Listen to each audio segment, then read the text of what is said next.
Hey dorks, just a quick message reminding you to head over to twitch.tv/mindgappodcast and give us a follow. We live stream when we record our new podcast episodes, and we're live streaming video game sessions on Saturday nights at 8 o'clock p.m. Central Time.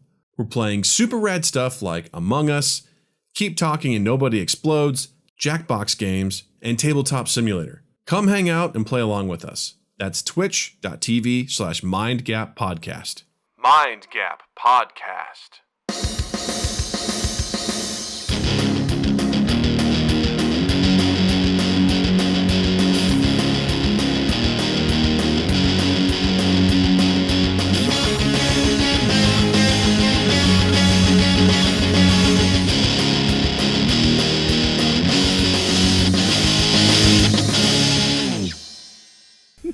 Hey, welcome to Mind Gap Podcast. I'm Doug.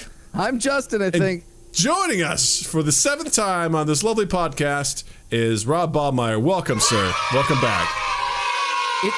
I know it's the 7th time he's been on, but tonight it feels like the 20th time he's been on. That's correct. Yeah, for the 7th time tonight, Rob has joined us. So thank you, Rob. Well, it had a crap out on us one of these times, right? It's just like running the odds. 7 times, it's been flawless. It's got to shit the bed once. I guess. Yeah, it was. We were due. Yeah, I think so. All right, so let's get to this, gang. All right, Doug. All right, so number one, check us out on Spotify if you haven't already. We exist there. Follow us, like us, listen to us there. That's great. Number 2 on the list is, don't forget to join our Discord. Hang out with us in our community. You want that link? Go to twitch.tv/mindgappodcast. Down in our the little tile, there's a Discord link in the Discord. It says Discord. Click on that. Join our community. Also check our socials. We post it there. It's a great community of cool people who hang out. We play video games together. We just chat, shoot the shit, talk nerd stuff. It's a wonderful place. We'd love for you to come join our Discord. Please do. It'd be great to have you. Also, we have merch that will be moving to a new and better platform. Currently on Teespring, hopefully not for much longer. So just know that there'll be coffee mugs, there'll be tote bags, there'll be shirts of all different stuff. We'll have sweatshirts, we'll have stickers, we'll have buttons, we'll have coasters, we'll have backpacks. We have everything. Pillows. We've got. Take a nap on us. Wall canvas, wooden canvas pictures and frames and stuff. It's gonna be great. Like. It'll be great. And finally, Wolf's Lore will get his mug at long last. He's asked for it. So stay tuned for that. For now, you can go to Teespring, but just know that Teespring, they spit on your grave. So just know that. So that's how they are. Wow. So, you know that favorite grandparent you have? They made fun of him. Yeah, they did. Yeah. And then also, don't forget to check out our video game stream every Saturday night at 8 p.m. Central Time. Come hang out with us. We play video games. And also, just follow us on Twitch. Twitch.tv/mindgappodcast. Click the follow. Make sure the notifications are on. It lets you know when we go live. When we record our podcast, you come hang out with us. Also, come hang out with us when we play video games. This Saturday, January 17th. I'm afraid to touch anything on my computer at this point, so I'm just going to do this old school. Here we go. We're headed back into the dungeon as we go back into Dungeons & Dragons, the fantasy board game, starring the one and only Justin Strandlin as Miley, the Elven Wizard. We've got Eric as Josen, the Cleric. We've got Sam as Wolfgar, the Human Fighter. And of course, and we have Jervis as Lita, the Rogue. She's the Rogue who sneaks around and finds stuff. So this Saturday, January 17th. It's the 16th. I don't know. Time and space are a mystery to me. 8 p.m. Central Time. The 16th. Twitch.tv/mindgappodcast. We'd love to see you there. Justin, over to you. Yep. Doug, are you doing okay, buddy? No, I'm not. Tonight has been a night that has been absolutely riddled with technical problems. So I don't know how this is going to sound in the final episode when you're listening to this on the podcast. you might hear a lot of laughing and stopping and starting, and it won't make a lot of sense. But if you come hang out with us on Tuesday nights when we record, it would make all the sense in the world. So, yeah, you're welcome. Welcome. First up, personally. I'm so trying. we're here to discuss an atrocity. Is what we're here to discuss. I think if I can be so bold, y'all watched Wonder Woman 1984? Mm-hmm. Mm-hmm. Yes, I have. Initial thoughts. Well, I want to say this. All right, I've already talked a lot already. I don't know what's going to happen at any moment, so I just need to speak my mind. First of all, we're not here to take a dump on this movie. No. All right, that's not our goal. Our goal is not to jump on any bandwagons. Our goal is not to just shit talk something. Our goal is just to give our observations of this film. And I think we can give some positive stuff, which I'd like to start with. There are some positive things about this film. And then there's also some negative stuff too. So, and I think there's some other things to sort of crack open here. And also, if you're listening to this, guess what? Spoiler alert! Spoiler alert! Spoiler alert! We're gonna be just totally getting into this movie. So if you've if you haven't seen this movie yet, go ahead and hit pause. If you're listening, and check it out another time, or if you don't give a shit, or just wait, and this episode might pause automatically on you. Also true. Or if you don't want to waste the length of time that it would take to watch this movie, which is, by the way, longer than Avengers Endgame, we'll do you the we'll save you the trouble from having to do that. How about that? So, just want to state that up top. We're not hopping on a bandwagon. Right. This movie is objectively bad. You came out saying that, because that is very true. Like, this is not just we don't always want to shit on everything DC puts out. It just, they make it so easy. I mean, let's face it. One of their first movies that was really good, Man of Steel. Solid film that I don't think deserves all the hate that it gets, Absolutely. Agreed. Yeah. Agreed. Somewhere Jared's head just exploded. Mm-hmm. Oh, sorry. No, that's Superman Returns. Yeah, that's right. So, which arguably is the best one, but yes, never mind. Whatever. Yeah. But Rob, I want to start with you. Let's start with the good stuff. What were the things that you enjoyed about this movie? Go. Was that one of the ones you were telling me about? That's fantastic. I thought the movie was visually stunning. I really liked the effects and just how much fun it was to watch. I like they played a lot with different colors. And they really kind of like immersed you in all the different acrobats and different the choreography of the movie. I thought was kind of fun. There's not much else to it to me, honestly, besides that I enjoyed it. It was kind of a disappointing film for me. All right, but I'll reserve that for the next part of the conversation. Justin, how about you? I agree with both Rob and in the chat, Wolf's Lore. It was beautifully, or aesthetically beautiful. Like, it looked good. The colors were there. I thought the cinematography, when it wasn't just pure CG, I thought it was great. Yeah. I liked the performances from most of the cast. I thought Kristen Wiig as Barbara, is it Barbara Walters? I'm now Barbara. a kitty cat. Yeah, I can't remember her name. Someone help me out. But I thought Kristen Wiig did a killer job at it. I was actually floored at how much I bought her in an action role, because all I've known her is comedy, and then a little bit dipped into like the Skeleton Twins, a little bit into the drama side. But this, she just knocked it out of the water. Gal Gadot is amazing. Chris Pine is always fun to watch. So I thought I had a small issue, I'll say, with Max Lord. I thought he wasn't just chewing the scenery; he was like devouring it, shitting it out, and then re-eating it. It was a lot. All right, let me stop you right there. Big performance. Second harvest is useful at certain times, especially for survival. So I just want to make sure we clarify that. I don't think he's a bad actor at all. I think I love him in The Mandalorian. I just thought that this was a little big for my taste. It's cool. That's fair.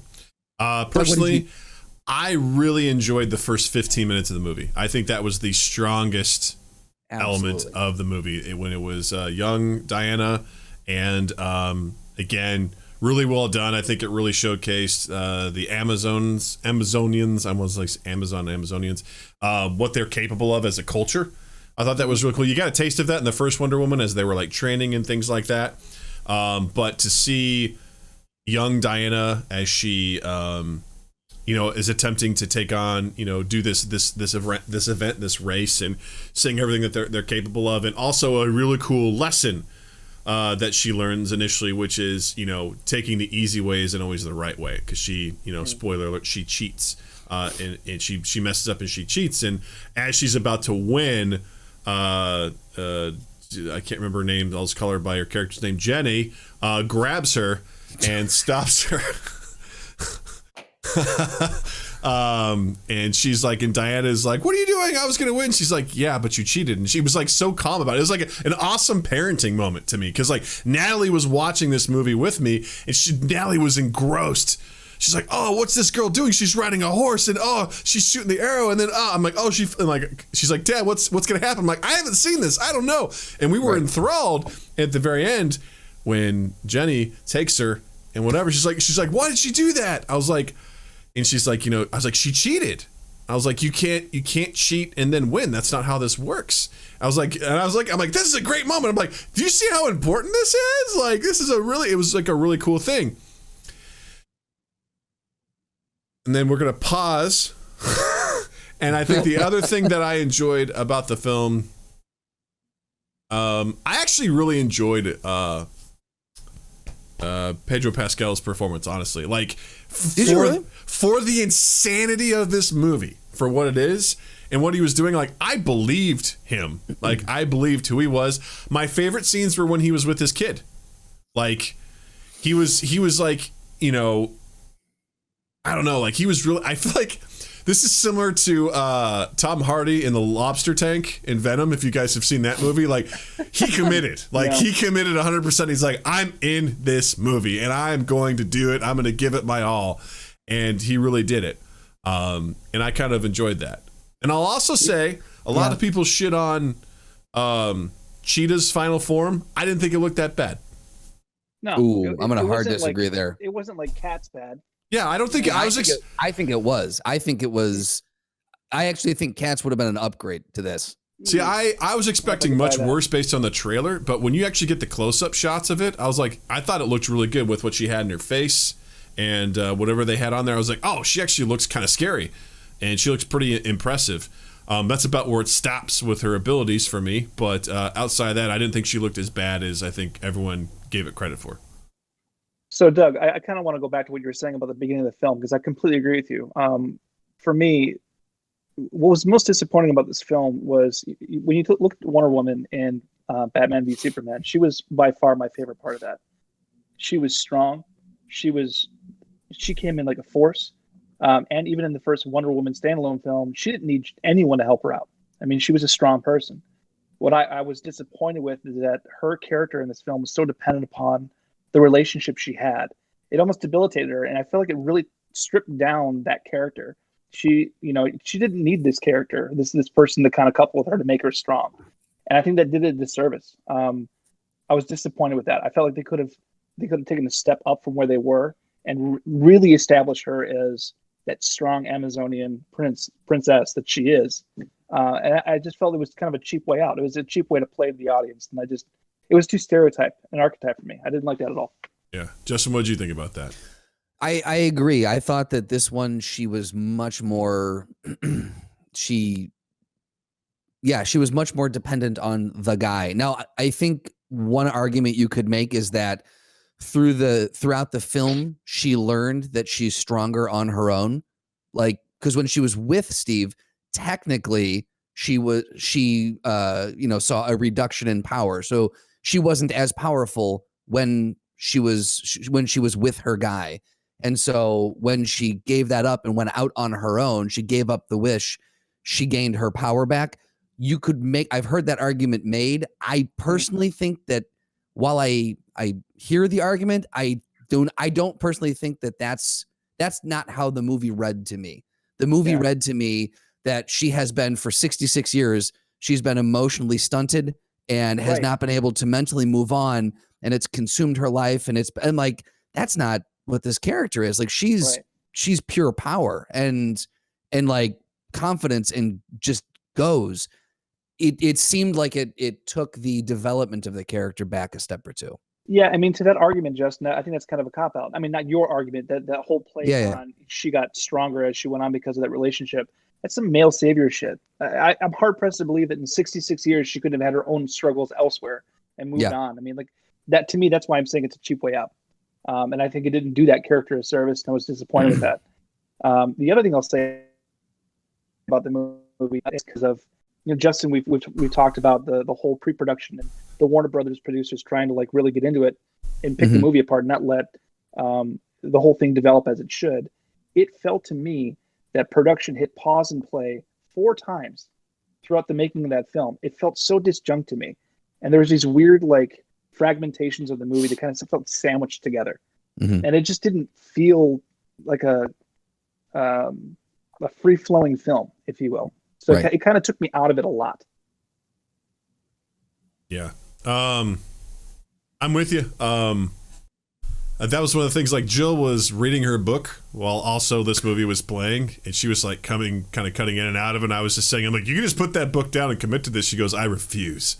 And but she was like kind of coming and going and doing some stuff, and she'd just be like, wait, has she been just focused on this guy for 40 years? I go, oh no, he was from World War I, so it's been much longer. She goes, you tell me for over 60 years she's been infatuated with this guy?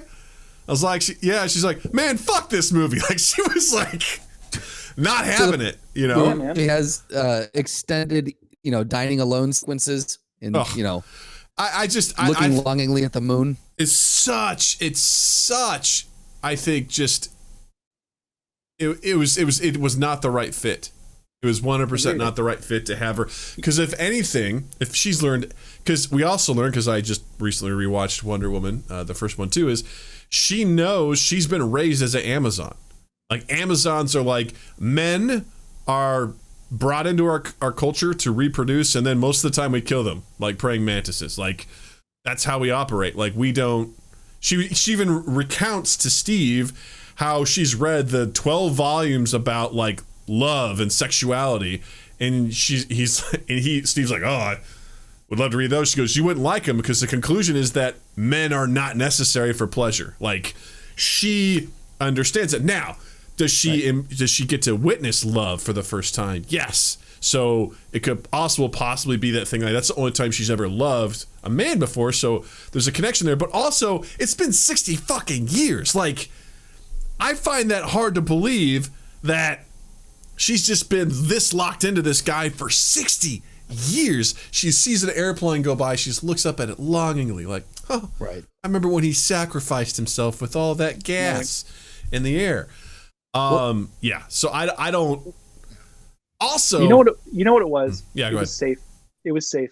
Oh. It was a safe play, and that's what I'm saying about the production. I have no idea where that they made that decision, but I mean, look, we're in a pandemic. It was not going to go to theaters. They made a very bold choice of going straight to streaming, which kudos on them. I think that's a really risky play, and I think it's going to change the landscape to some capacity of how we consume film, and what's going to go into production. We're going to talk about DCEU in a little bit, but who knows? I mean, maybe they just want to play the safe card, but at the same time, that does not do the character's service, and it shits on your extended universe that you're touting so much. Like, so where do you go from here? Like, you've established she's now a weak person, which is kind of offensive. Or is she? That's my takeaway. Not after this character arc. But the other thing is Wonder Woman 3, which has been greenlit along with Wonder Woman 4. I think the other thing is that let's play this out. Okay, so let's say Steve didn't die in a plane crash accident, in 1918. Let's say that he lived a long and healthy life. He was conservatively 35 when in 1918? Sure. 30s, right? We'll call him 30. We'll go with that. 66 years later, that puts him at what? 96? and she hasn't aged a day, how do you think this is going to go? Like to say that she has learned about love and now can't let this guy go, you're going to have to let people go the rest of your life because you don't age the same way humans do. So if you fall in love with a human, guess what? Hey, gone. All right, here's the thing. Gone. I want to take that and I want to dive a little bit deeper. How the fuck does she maintain her employment? Because she doesn't age, right? That's what you're fixating. Now we're getting into this. Yeah, I want to know because we know that she eventually works at the Louvre, right? And it's just like, you got to have a resume of sorts, recommendations, and it's going to be like, yo, this lady doesn't age ever. What the fuck is going on? Like, I see your plot hole, and I'll raise you another plot hole. When did she start flying? When did she start flying? Okay, all right. If we're just going to jump to that sequence, let's jump to this sequence. All right, because I want to just for a second put a pin in that because like there's so much to get to before then. Yeah. There's just so much to get because that is absolutely something. I know. But all right. God. But let's go back. Let's go back. Points. Okay. Like you work in the Louvre and now you work for the Smithsonian. So now you have a government job. And you're telling me like what happened to the background checks? What happened to, in all the time that you've been around and going to different places, never once on a security camera, photos, anything like you've got to go in and out of these places which have security cameras. Nothing has ever been brought up before. Like, do you just walk around destroying security cameras wherever you go? Because there's photographic evidence of her being from 1918, suspect. Which Batman gets a hold of. Like, that's true. She's gotten paychecks, which means she has to pay taxes to some respect. So there's obviously a record, which also would also assume that there's some sort of social security. I don't know what happens in Europe, but there's some sort of record of her existence, right? So she's got to pay rent, mortgage. So there's got to be that, Bob. Land. It's an egregious plot hole. What else can I say? All right, and I don't like focusing on these things, but the movie pushes me to do it. Because it confuses me, and it makes me, because I get distracted, I start thinking about some of these things where I'm like, how the fuck is she gainfully employed? Like, I don't want to think about employment while I'm watching Wonder Woman. That's what bad movies do. Yes. They get you to think about stupid stuff like this. Yes. All right, I want to go back. I want to go back to what happens at the 16-minute mark. We just had this beautiful introduction to young Diana. It's setting up some sort of moral that barely gets played out in the movie, but I like it, right? We go from that to a mall somewhere, probably near DC, I assume, and we've got a bunch of dudes doing a heist at a mall. And then we get introduced to adult Diana as she's sort of like whipping around, whatever, and she's like fighting these guys. And this whole sequence annoys the shit out of me for a couple of reasons. One, the action in this movie is confusing in a lot of ways. Like, there's sequences where she's like running fast and it just doesn't look natural. It doesn't look good. Like, it's like she's on wires or something. You can tell it doesn't look good, as opposed to like Civil War, where you have Black Panther, Cap, and Bucky running in that tunnel. It's like, whoa, these guys are running fast, and it's cool. I love the effects that they did with that, where they actually were pulling them on carpets, which was really amazing, and they were sprinting on the carpets. Fucking awesome. Whereas I look at her, and she's just like, she's running fast. I'm like, I don't think she's running. It's weird. Okay, but anyway, I say that because the action sequence here, what's happening is she's flipping around, she's doing stuff, she's lassoing people, and then flipping them around. And I'm like, where's she going in this mall? Like, it's a whole lot of acrobatics to like tie someone up. Like, it's not efficient. Whereas in the first Wonder Woman, we see her training and we see what she can do, right? She's firing arrows, she's fighting, she's punching, she's efficient. Where this is like, welcome to Wild Bill's lasso show. To me, it's supposed very to Cirque du Soleil. It's supposed to show, I think, in some degree, like how badass she is. But I'm like, I don't understand what she's doing, because she's also making a great effort not to kill them, right? Because she could. Right, she could absolutely rip these guys' arms off and beat them to death with it, right? No problem. We establish how badass it is. So after all of this, wrangles them up, and then what we have to assume, she drops them from the roof of the mall because they land, all of them, on top of a cop car, and it destroys the roof of the cop car. So though we can assume that at least half of those guys are dead. Oh yeah, broken doesn't make sense. spines. Yeah, It doesn't make sense. Look, let me ask the question here. Because there's such a stark difference between the choreography and just the sequencing between Wonder Woman and 84, what broke down?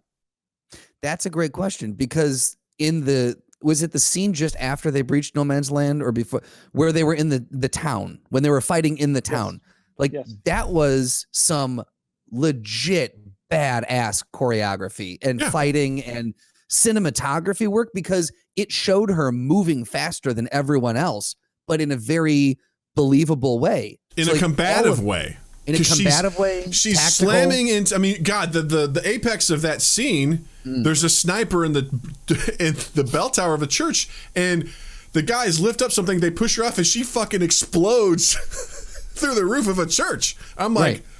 Super cool. that's how you take out a sniper. It was amazing. You see her busting in through walls, and she's like dodging, she's moving, she's swooping. I'm like, this is pretty cool. Like, I remember watching the trailer for that movie going like, whoa, okay. Wonder Woman's like, she's got a sword and a shield. I'm like, this is badass. This is really cool. Whereas in this, because there was a whole question is like, the only weapon she has in this movie is her lasso. Right. Like, she doesn't have her sword. She doesn't have her shield. And of course, her fucking bracers, which, look, I like a movie that involves a purple guy that has a nutsack for a chin, that has a glove that apparently has all the essences of the world, and when he snaps his fingers, half of all life disappears and dies, right? I like that movie.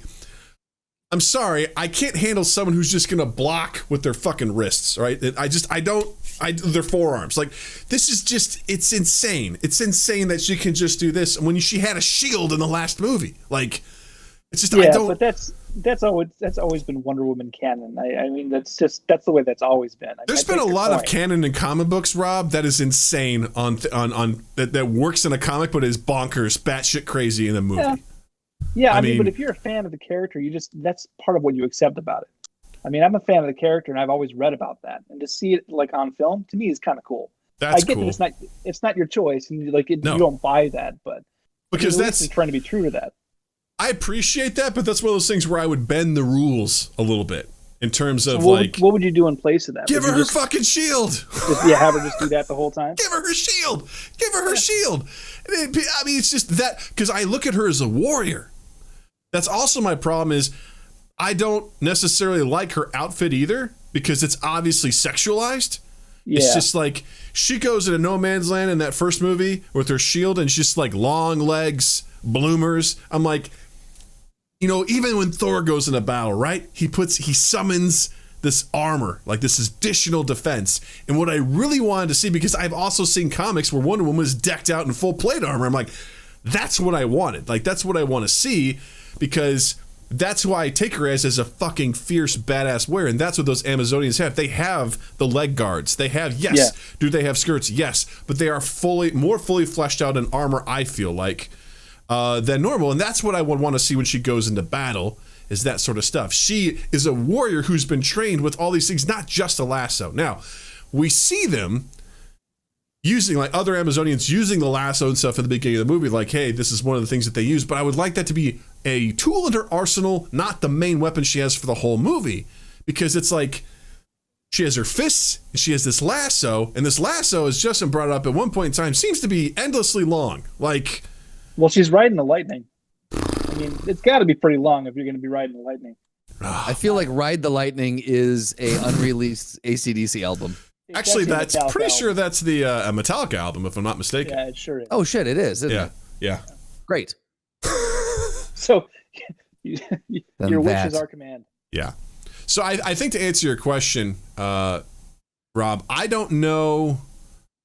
I couldn't tell you what went wrong with it, as far as like some of these action sequences, but they didn't feel right to me. It didn't feel natural at all. I'll tell you what changed is the choreographer and the movement choreographer was different between number 1 and number 2, as were some of the stunt coordinators as well. Let me ask you this. Patty Jenkins wrote both scripts, right? Correct. So who was the same producer part of both films? Well, it was the same director and writer, Patty Jenkins for sure. Producers, there was a buttload of them, as there always is. I mean, yeah, everyone and their mother is a producer on here. Zack Snyder's a producer, Gal Gadot's a producer, Wesley Collar, Toby Hefferman. Like, there's just everyone's a producer. Here's what I'm driving at. This movie feels to me a lot what happened to the crossover between Batman Forever and Batman Returns. You had the studio get way too ingrained into the production value. There's no doubt that Tim Burton's Batman, he was the captain of that ship. That was his vision, especially in Returns, which is dark. It is almost disturbing. They let him do it. And then after that, they saw how much potential there was. They couldn't get themselves out of their own way.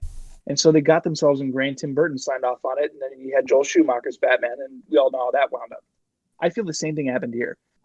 For some reason, it felt like the studio didn't allow Patty Jenkins to, I don't know, flesh out her ideas enough, where they had to throw all this fluff in there to make it approachable and to make it digestible. And Doug, to your point, I mean, I agree. I think Wonder Woman in this incarnation is way too sexualized. It doesn't need to be. There are so many other really cool imagery that you can pull from comic book canon to make her look way cooler than, you know. And, I say like this, like if she's attending a gala and she's using her sexuality and her femininity to be subversive, or, you know what I mean? Like in the first Wonder Woman, right, where she takes that dress and she goes into this Nazi, or I guess they're not technically Nazis yet, but like the German ball and whatever. I'm like, yes, that's her using her feminine ways to accomplish her mission and whatever. But I don't know. It feels, I get really upset when I play video games, when I read comics, when I see TV shows or movies where it's like here's a woman in a suit of armor. We're going to make boob cups for her, because it's like, no, that's actually makes the armor weaker because you're bending it more in these things, which is what I loved about Game of Thrones with what's her face, the tall lady. She wore regular armor like anybody else. They weren't boob cups. Yeah, Brienne of Tarth. Yes, she was. Yeah, she was exactly. She was a knight. She was a warrior. Exactly, you know? And I guess that's just what I was hoping for with this Wonder Woman, and I don't know, that didn't work for me. That didn't work for me. I also don't understand too how she would be like.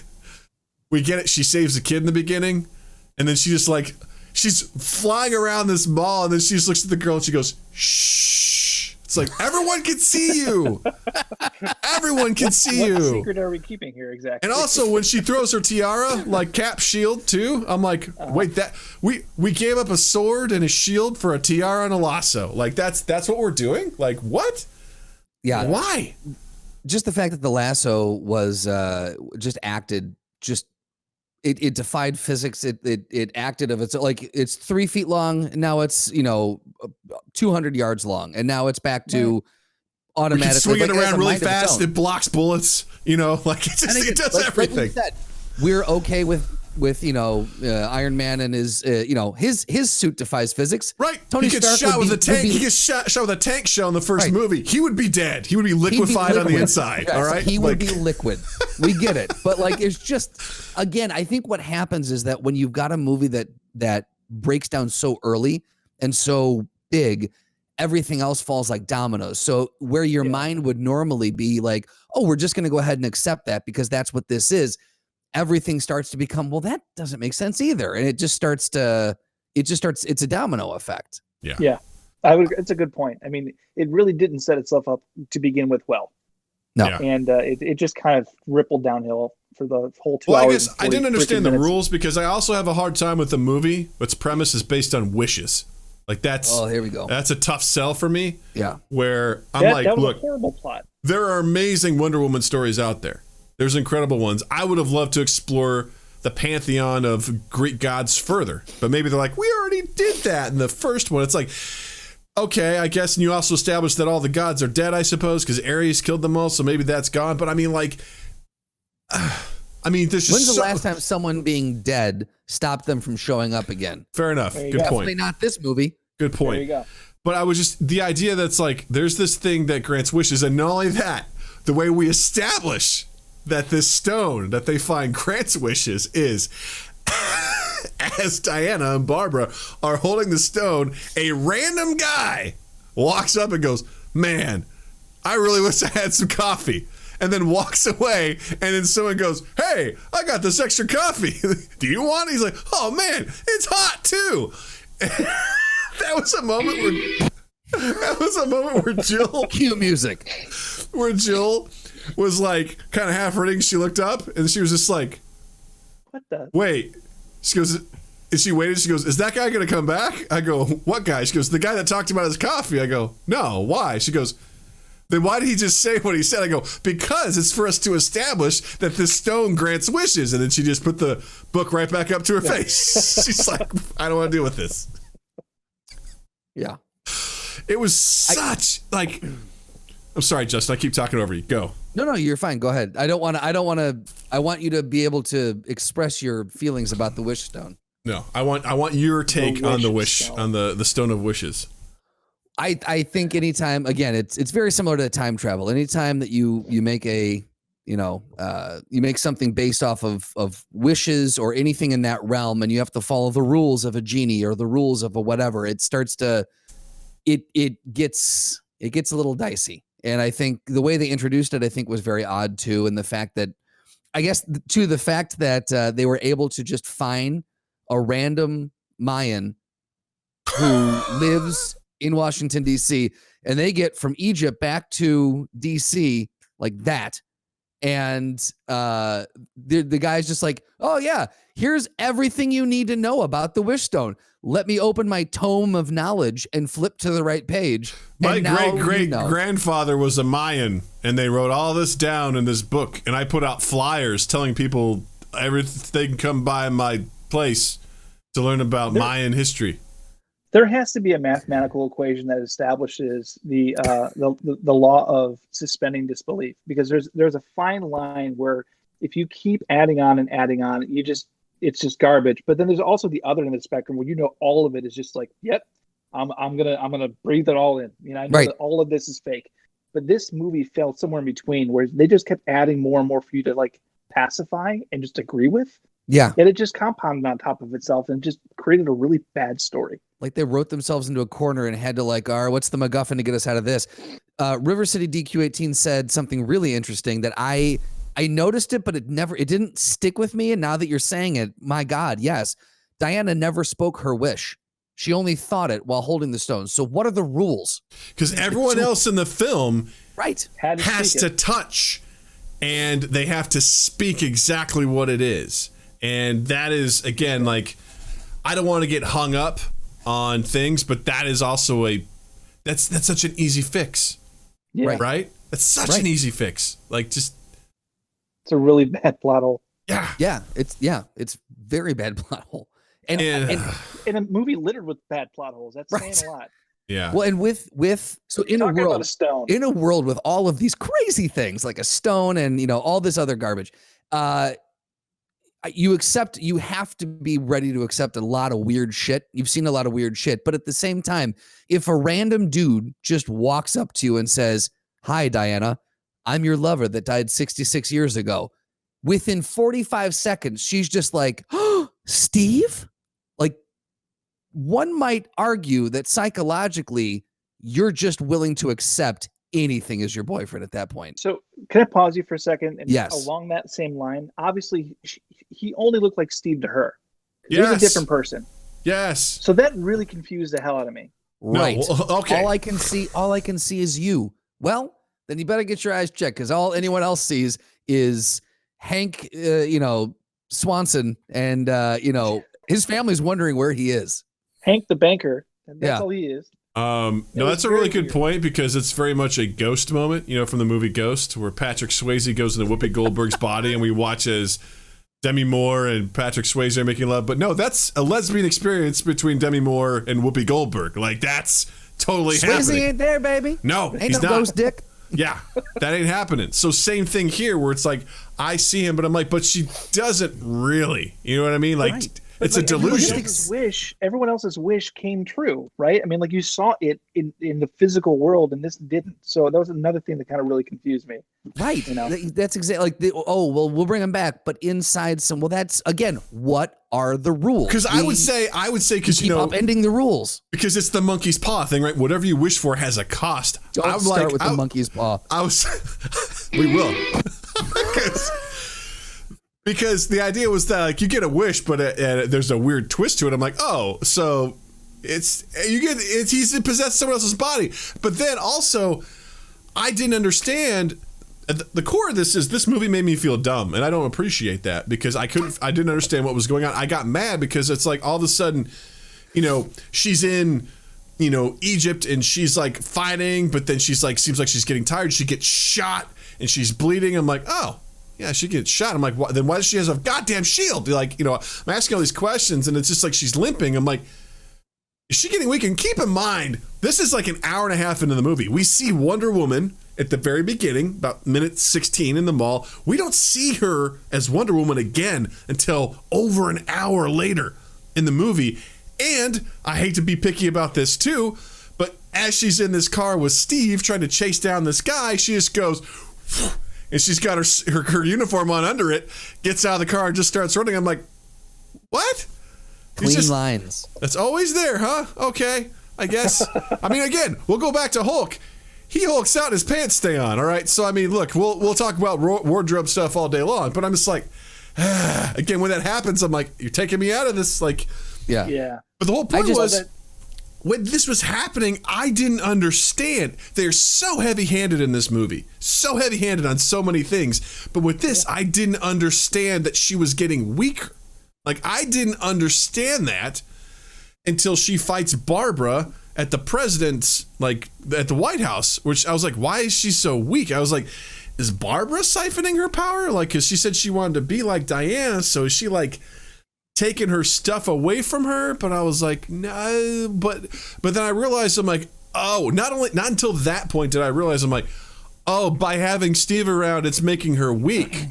And I'm like, why am I just, I didn't understand that transition. We could have set those rules, and we could have seen her earlier, like maybe someone drops something and she goes to catch it and then like it slips and she's like, that's weird. Much earlier in the movie, like set the seeds of doubt, or plant those seeds of doubt much earlier, so that when that happens, we're like, oh shit, it's really kicking in now. That could have been such a much more impactful moment. Also, do you think it would have been more powerful or less powerful? Because Steve had to convince her to let him go. Like, Steve was like, you got to let me go. He was also like, there's probably other dudes out there, right? Like, I mean, he was throwing everything out there, like, you got to let me go. I thought, Also, this guy's parents are going to wonder who you are. Right? And why I don't remember anything about my childhood.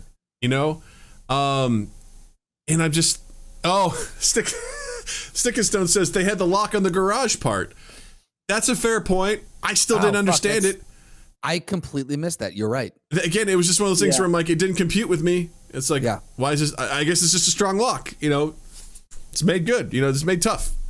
And, I didn't like the fact that Steve was essentially begging her to renounce her wish. Like, something about that to me, I was like, this doesn't fit with the strong character that we know that I'm sure she could, and eventually she does, but also as soon as she renounces her wish, she's immediately powerful again, and she does the whole sprint to the scream as she runs, and I was just like, it feels so flat with me on that. And you mean, and then she starts flying? God damn it. All right, hold on. We'll get to flying. I want to go back to the wishes. I didn't understand what the fuck was going on with the world. The world was in complete and utter chaos, and I couldn't understand why. Like, everyone was hanging out outside of Max Lord's place, right? Everyone's like people are swarming his place, and you hear them announcing that, like, the stocks aren't available here or something, like people are going to physically go to this location to buy stocks or something. Like, I didn't understand it. And then, like, you start realizing that there's I guess people are going in, random people off the street are going in to meet with Max Lord, and Max Lord is granting them wishes. I didn't understand that because I was under the impression that the people he was meeting with were very powerful people, right? And a lot of them were, right? To some degree. Like Dollar Store Reagan. Like Dollar Store Reagan.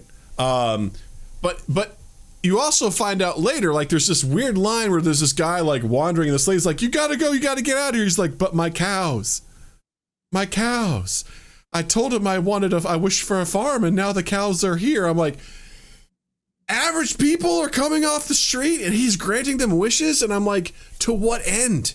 It was that early on. Why was he like, all right, I'm going to grant you this wish, but I'm going to take your bonds your savings account. Like, what is he taking from these average people? Because he's obviously physically debilitating as he goes along. So he's not siphoning their health away.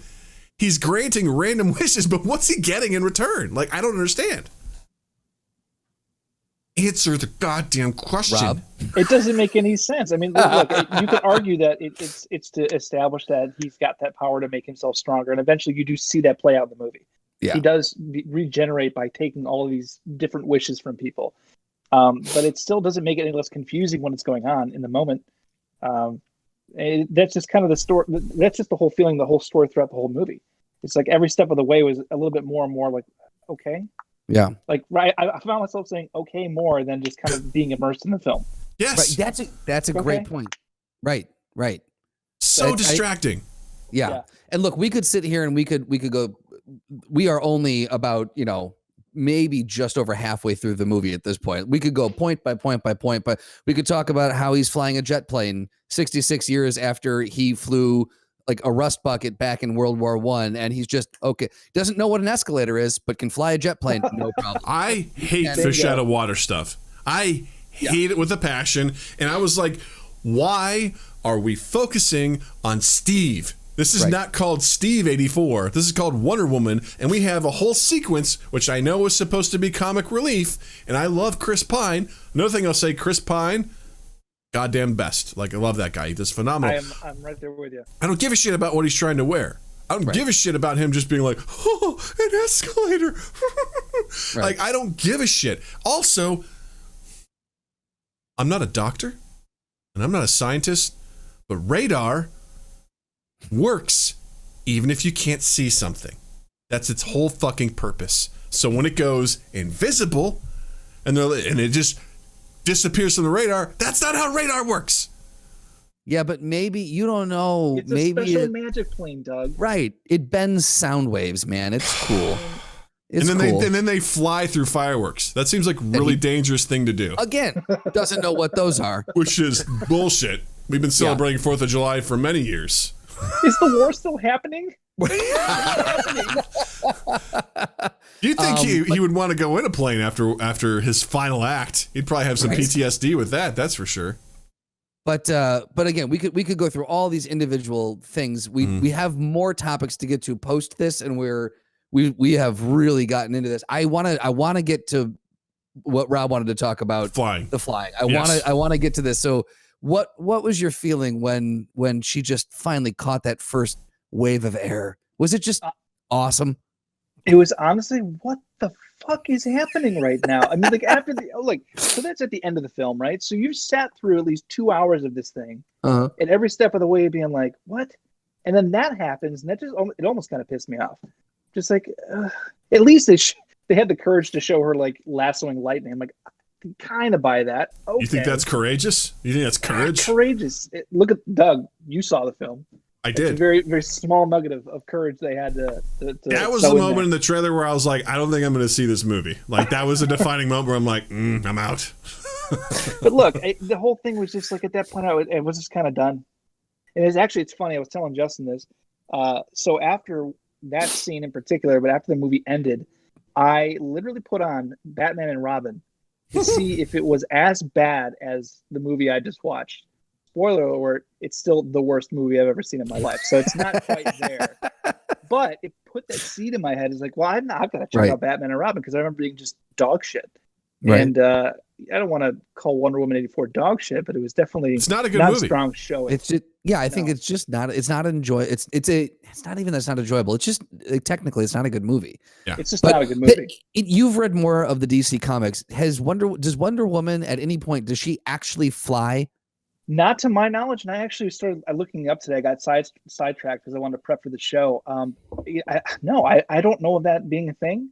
That's why she had the invisible plane. Right, absolutely. If she could fly, she wouldn't need the plane. Right, she can jump, like she can run fast. Like she's got abilities to cover distances, but I don't ever remember her flying per se. So I don't know. Also, that's not how flying works. Like, you just can't catch a wind. Like, that's just falling. Like you're falling. You're plummeting towards Earth. There's no. You're gliding at best. You're gliding at best, but I mean, without any. I'm sorry, I don't buy it. Nothing that we've seen has indicated that she can like hang glide without proper attire. Well, I did just look this up. That said that in her original comic book incarnation, Diana couldn't fly. It wasn't until after the Crisis on Infinite Earths reboot that Diana full-on flew. In her post-Crisis origin story, Diana was gifted with the ability to fly from Hermes with the help of some winged sandals. Okay. So all right. When did the Crisis of Earth comic book series come out? Does it have a date on there? God damn it, Bob! I don't know everything. I mean, you're Googling it. On my phone because I'm afraid to use my computer. Well, that's fair. That's fair enough. But still, I mean, okay. So in the comics, there is precedent for this, but again, it's not just by the love of Steve that she flies. It's she has winged sandals or she's got like it. There's it just felt very out of place to. It's like all of a sudden she just has this. 1985 to 1986. Okay. There's just too much they packed in this film, and there's just too much weirdness that I couldn't get over in this film all at once. And they did it in 2 hours and 40 some odd minutes, and it was too much. They had the real estate too, like Wolf's Lore in the chat just said, but they didn't establish anything. They don't earn her flying moment.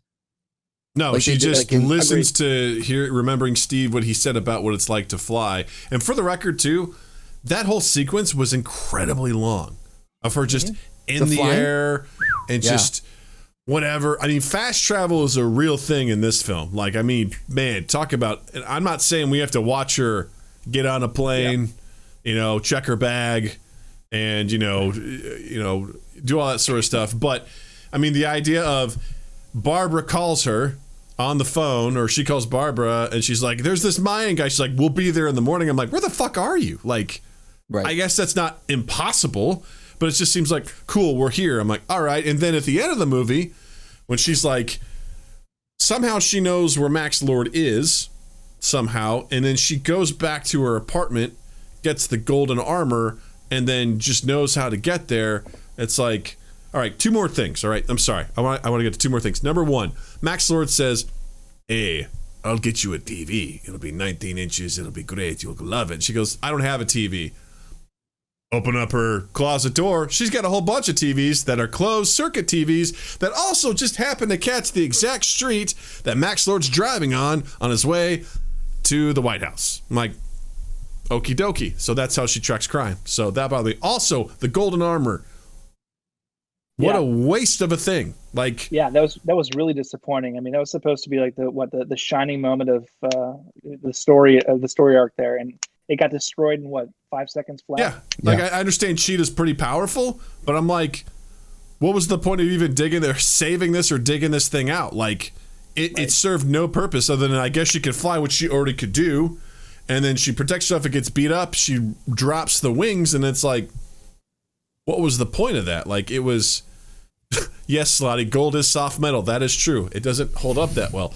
But I was like, I don't understand the point. And honestly, also the final sequence with Max Lord, like, she defeats him with empathy?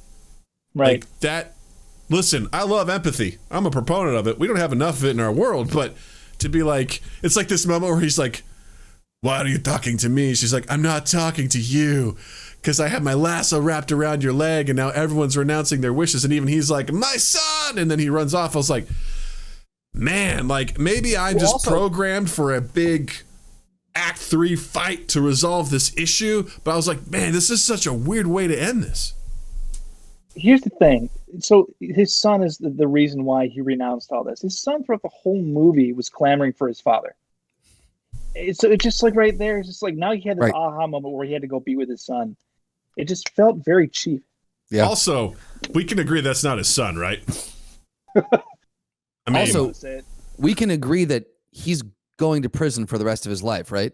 Yeah. Undoubtedly. Like, not with the son. Like, I like son ever again. I like how this just wraps up as if now father and son get to go like walk off into the horizon holding hands and having a great life together. I'm sorry, very much not. Your father is a global war criminal. Like, that's not just okay. Yes, hug him and say goodbye. Yeah. Well, I mean, it's like I say that's not his son because that kid looks nothing like him. Like, I'm like, he's adopted. I'll just buy that. He's an adopted kid. Also, his son makes a wish to see his father. What was the consequence? What was the monkey's paw? That he wouldn't get to see him. Right, he's going to prison. Yeah. I'm glad we fixed that, guys. I'm glad we could write that all together.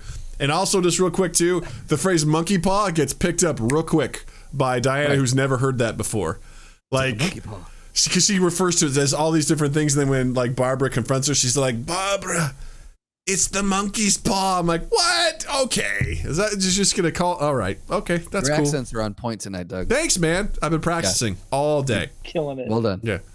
I want to get final thoughts. Anyone have anything else that they want to bring up? Anything to touch on? Any, lightning round, no pun intended. Things that really pissed you off. No, my final review on this movie is it's visually stunning, but it's a movie of missed opportunity. I think it's a great summary of it. That is a wonderful way to wrap that up. Yeah. I'll say this. Oh, Wolf Slaraffle brings up they misspelled things in the credit, so that's also a problem. What did they misspell? I guess I forget who was it. It was like I think they misspelled the Smithsonian or something like that. Like they misspelled some of the places where they filmed. Nice. Classy. Oh my. Also, I kind of liked the mid-credits sequence. I kind of liked. Did you? That with they Linda had Carter? Linda Carter. Like I was like, oh, that's Linda Carter. That's kind of cool. Like.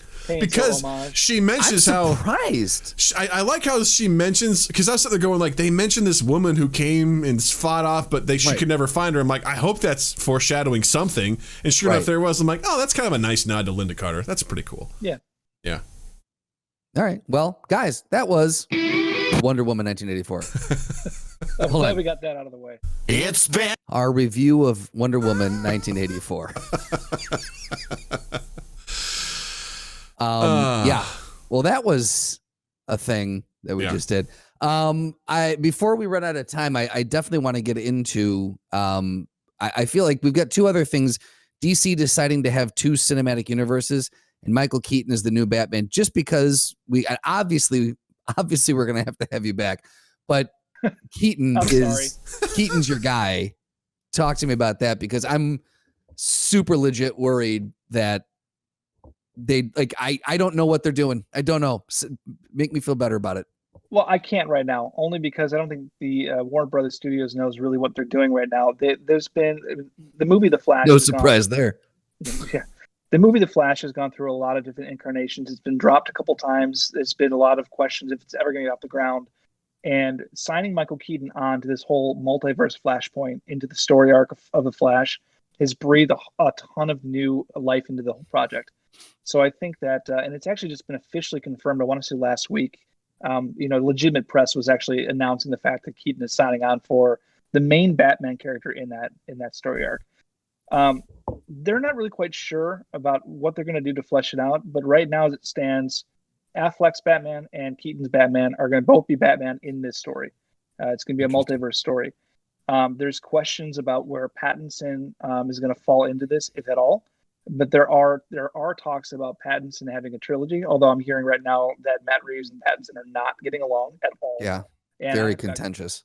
Serious concerns if this movie's actually going to finish, and if it does finish, in like what state it's going to finish in. I've got a lot of high hopes for it. The trailer is incredibly gritty. It's very exciting. It's got this The Crow feel to it, which I'm pumped about. Super dark, and you didn't think it can go any darker. It sounds like it's going really dark. But I don't know. We'll see. I mean, DC has made no qualms about doing this whole. Now that they've got HBO Max, they're starting to explore what's going to go direct to streaming, what's going to go to studios, to the movies, and what's going to do both. And what they're trying to do is, no surprise, take a page out of Marvel's book in Disney Plus and say, well, we can establish this one character like Harley Quinn, and then we can go ahead and have her own show on a streaming service. Which, by the way, Bird of Prey, in my opinion, far better movie than 84. And it's not that great, but it's way more enjoyable to me. It's what I've heard. I need to watch that one still. It's fun. I'll give you that. I mean, Margot Robbie's awesome at her character. But anyway, that's what they want to do. So they kind of want to establish these kind of sub-characters. Black Adam has been talked about being teased in the film and then having his own spin-off show on HBO Max. So they're trying to set this whole thing up where you've got streaming services and movie productions, and then tying all that together in some like cameo appearances here and there. But in terms of the Flash, that's where they're going. They are pegging Michael Keaton to be a Batman Beyond type character in the Flash, which for those who don't know, that is a really dark Batman storyline where it's an older Batman, a more vengeful Batman, a more jaded Batman. And I think so. I read today that there's a lot of fan clamoring to have Tim Burton film this new Batman Beyond film, or even the Flash, but they've got a director for that. Because the whole idea is that it would put a lot of closure to Tim Burton's vision of Batman in the 90s and to now. And I think it would be really interesting to see that. I always loved Burton's direction because he is incredibly gritty, and I think it would align really well with that whole story arc. But look, we're 2 years out. I mean, we're not going to know anything about this until next year. And, next year they've got 10 DC movies coming out, whether it's direct to streaming or it's going to be on the big screen. So they're trying to do a whole bunch of stuff right now, but I'm excited about it. Keaton is my guy.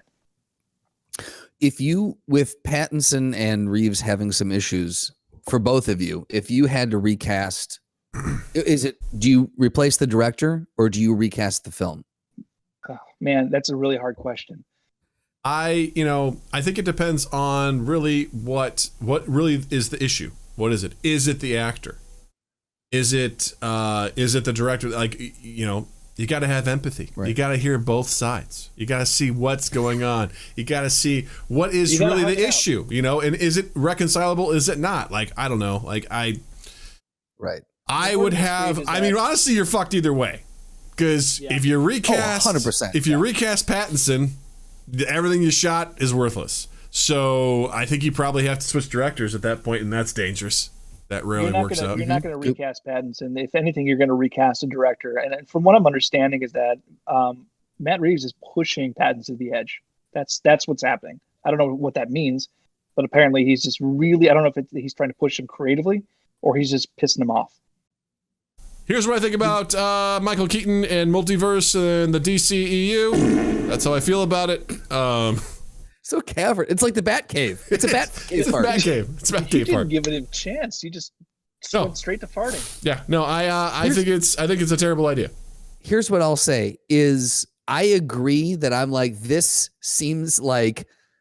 So here's what I'll say: this seems like the last grasp at sanity of someone who's slowly slipping into madness. Them just trying. This is like they're throwing everything at the wall. This could just be crazy enough to work. They might by going nuclear like this, they might actually find something that works for them. So let me just say this: we've seen Keaton recently in some superhero films. I think he still got it. I think he's still a believable character. He plays a really good villain. He's very intense. Yeah. He's very charismatic. It could work. It could also really not work. I think you're doing a multiverse and it's something that's already a clusterfuck. You're attempting to reboot, which I guess it makes the most sense from a writing perspective. But I think they're being too ambitious. They have too many things going. They don't have a cohesive Kevin Feige there that's going to keep everything going together. I think they should just do standalone franchises like they used to do. Don't do them connected. Make it work that way. They'll be successful. That's my thought. I agree. They're far more successful by doing standalone films. We saw that with Todd Phillips' Joker. I hope to God they don't greenlight Joker 2. Yeah, I think they already have. There's been rumors about it. I don't know. I mean, both Phillips and Phoenix has said that in order for them to sign on again, it's going to have to be the creative direction of both of those guys, like it was for the first one. So yeah. So I agree that they shouldn't do I don't think they should do another Joker, but I think unfortunately, I think we're probably going to get one. Hopefully not. I do agree that standalone films are the way to go. What I'm saying is that look, when nothing is working and you're not going to listen to reason and do standalone films, why not just fucking swing for the fences? Crazy. It's not like you're going to mess it up worse. So let's just see what happens. I'm a fan. Yeah. I'll watch it. I'll give it a shot. You know what I'm a fan of? The other thing that DC could try. A throwdown? Welcome to the Throwdown. Hey, did you guys know that Rob made that song? What? He did. It's He pretty wrote great. and performed and did that. Thank you, Rob. We love you. You're welcome. Today's throwdown is going to be Cheetah versus Sabretooth. So Cheetah from the Wonder Woman movies versus Sabretooth from the X-Men. We're only going movie universe. Based off of that, I'm definitely saying Cheetah. What do you think? Yes. Yeah, Cheetah. I think Cheetah wins. Yeah. Cool. Cheetah for the win! Quickest throwdown ever. Nice. Cool. Hey, Rob, what do you got to recommend for people who are listening out there to things? Music, videos, otherwise? So, I mean, I've been telling Justin this for a long time. If you haven't yet watched it, catch up on Peaky Blinders. It is just amazing. It's one of my favorite shows out there, and also a lot of fun, predictable but really fun. Cobra Kai. They're digestible. They're 25 minutes long. You can just blow through them. They're just a ton of fun. So I'd highly recommend this too. Awesome, Justin. How about you? I would say Good Luck with Everything. It's a movie. It's a micro budget film. It was made for $1,300 and it's on Amazon Prime or Prime Video. Director is Chris Riggi, Riggi. It's called Good Luck with Everything. It's not going to be for everyone, but it is, I think, a sterling example of what you can do with no money. Doug, what do you got? There's a band called Spanish Love Songs that I've fallen in love with recently. They had an album come out in October called Brave Faces, everyone. In particular, it features two songs, Self-Destruction as a Sensible Career Option and Kick. Highly recommend it. Go check it out. It's awesome. It's a great rock album. Can't recommend it enough. All right. Hey, Right on. Rob, thank you so much for hanging out with us. My pleasure. You're the absolute best around. Nothing's ever going to keep you down. That's a Karate Kid Cobra Kai reference. Follow us on all our social medias at Mind Gap Podcast. Follow us on twitch.tv/Mind Gap Podcast. Check us out. It's going to be great. Justin, you exist. What are your things? That's what are your true. socials? On Instagram and Twitter at Justin_Michael, spelled Mikel. It's the fun way of spelling it while you're in the online realm. Check us out on Spotify, Stitcher, YouTube, Google Podcast, Apple Podcast, all those things. Share, rate, review. The big one is sharing. Please share us out. And then twoeastaith.com/mindgap and twoeastaith on all social medias. We got a ton of stuff coming out. Website's always being updated. So check us out. And that's all I got. Awesome. Rob, thank you so much for being here for the seventh time. It's been an absolute pleasure. Excellent. Justin, thank you. Douglas, thank you. Twitch, thank you. Listeners, thank you. Have a dandy fucking week.